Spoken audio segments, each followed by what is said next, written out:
A Polish rifle cracks through the darkness at WW2 on September 1, 1939, and 3 German soldiers fall dead at Gleiwitz 12 hours before Berlin's staged provocation was supposed to justify invasion.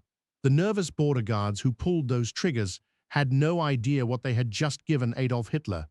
For weeks, Polish units along the frontier had endured escalating German provocations, border violations, mysterious radio interference, reports of armed men in civilian clothes probing defensive positions. On this night, sentries near the Gleiwitz radio station spotted movement in the shadows. They had standing orders to hold fire unless directly threatened, but fear and exhaustion had eroded discipline.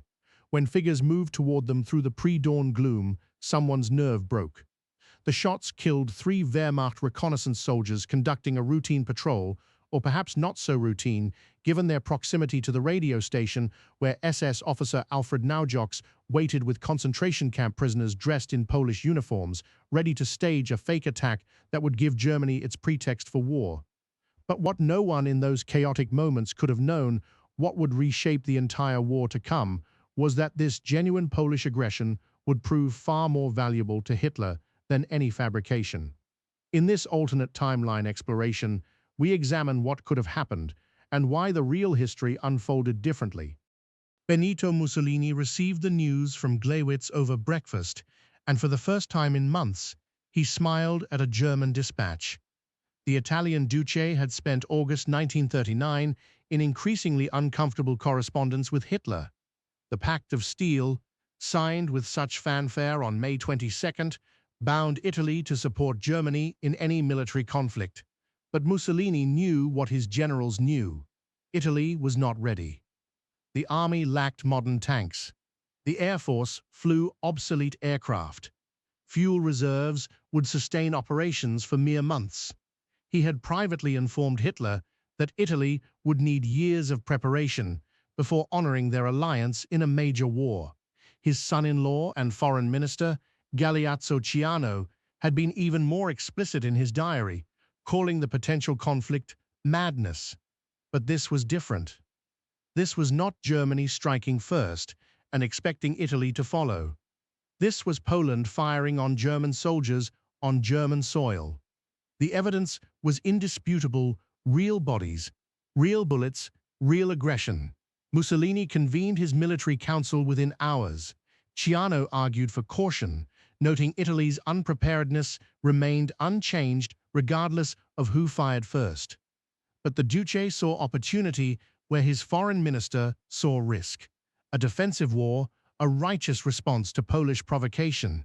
This narrative could unite the Italian people in ways naked German expansionism never would. By evening, Rome had informed Berlin. Italy would honor the Pact of Steelthe. Within 72 hours, the Mediterranean would burn. Neville Chamberlain stood before the House of Commons on September 3, 1939, to declare war on Germany. But the strategic situation he described was already far worse than anyone had anticipated. Britain and France had guaranteed Polish independence in March, following Germany's absorption of Czechoslovakia. That guarantee assumed a continental war against Germany alone, with Italy likely remaining neutral or entering late. Now, both Axis powers moved simultaneously. German forces poured across the Polish frontier with 1.5 million troops, while Italian naval forces sortied from their bases in Libya and the Dodecanese. Malta came under aerial bombardment within hours of Rome's declaration. Tunisia's eastern border saw Italian troops massing. Édouard Daladier, the French prime minister, faced an impossible calculus. The Saar offensive, a planned limited attack into western Germany to relieve pressure on Poland, had always been more symbolic than substantial. But now French forces could not even attempt this gesture. Italy's 1.8 million men, however poorly equipped, threatened France's southern flank and her North African possessions. Divisions earmarked for the German front instead entrained for the Alps and the Mediterranean coast. The consequences of this strategic splitting would prove catastrophic. But first, we must understand what was happening in Poland itself. Marshal Edward Rydz-Śmigły had known from the first hour that Poland could not win. His only hope had been to hold long enough for France to attack in the west. That hope died with Italy's entry. Polish forces fought with desperate courage, their million men organized into 39 divisions facing overwhelming German superiority in armor and aircraft. The German plan, refined through months of preparation, called for rapid armored thrusts to encircle Polish formations before they could retreat to defensive positions along the major rivers. Without any Western pressure on Germany, the Wehrmacht could commit everything eastward. The Soviet dimension complicated matters further. The Molotov-Ribbentrop Pact, signed just days before the war began, had secretly divided Poland between Berlin and Moscow. Stalin watched the German advance with satisfaction, preparing his own forces to claim the Soviet share once Polish resistance sufficiently crumbled. By September 17th, the Red Army crossed Poland's eastern frontier.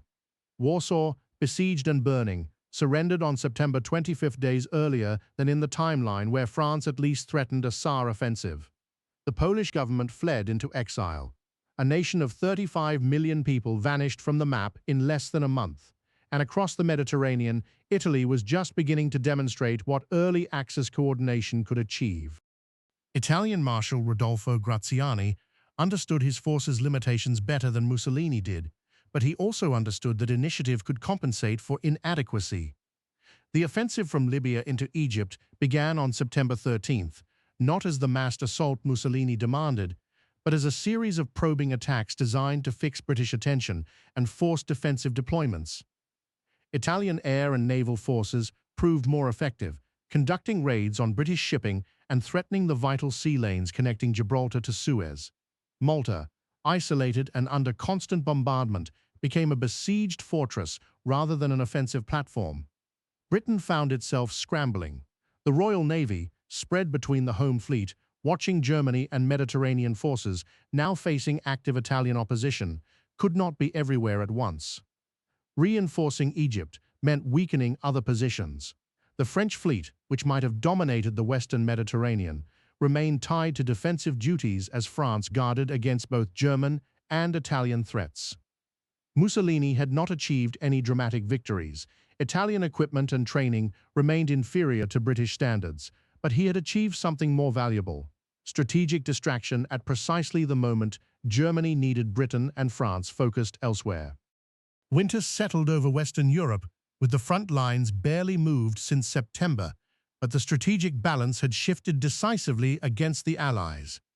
The phony war, as newspapers called the Quiet Western Front, looked similar to our timeline's winter of 1939–40. German forces consolidated their conquest of Poland. French troops manned the Maginot Line. British forces deployed to France. But the details told a different story. France maintained nearly 400,000 troops on the Italian frontier, forces that in another history would have trained for operations against Germany. The Alpine defenses absorbed resources, artillery, engineers, supplies that the northern armies desperately needed. Britain's situation proved equally strained.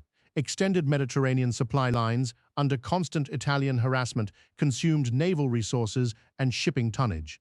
The garrison of Malta required constant resupply through hostile waters. Egypt demanded reinforcement. The British Expeditionary Force in France remained smaller than planned, its expansion delayed by competing imperial demands. Hitler, observing from Berlin, saw an enemy alliance already stretched thin before his main offensive had even begun. The hammer was being forged in the Ardennes forests, and then came the moment that would define everything that followed. On May 10, 1940, German forces launched Fall Gelb and found an enemy weaker than even the most optimistic German planners had predicted. The Ardennes breakthrough, audacious in any timeline, succeeded beyond Wehrmacht expectations.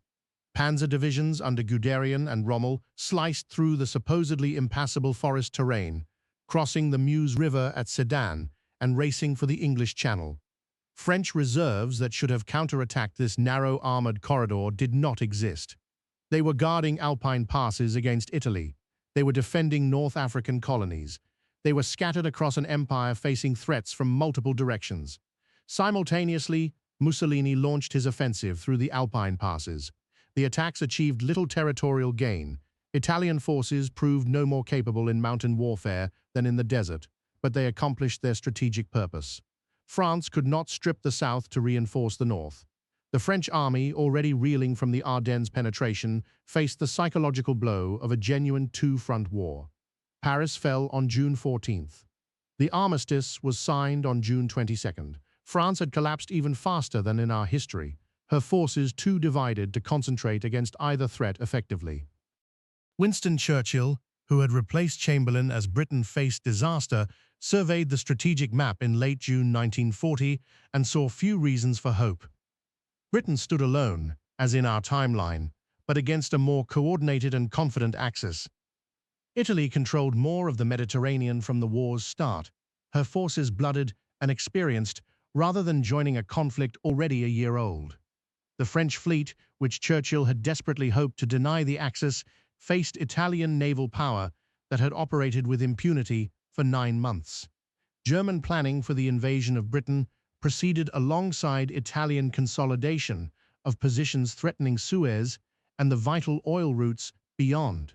The accident at Gleiwitz had cascaded through history in ways those nervous Polish border guards could never have imagined. A few shots fired in fear had given Hitler his genuine provocation, swayed Mussolini from hesitation to commitment, and forced the Allies to fight a two-front war from the first day. Churchill would rally his nation as he did in our history. The Battle of Britain would come. America would eventually enter. But the path to victory had grown longer, steeper, more drenched in blood. Some wars are decided by grand strategy and industrial might.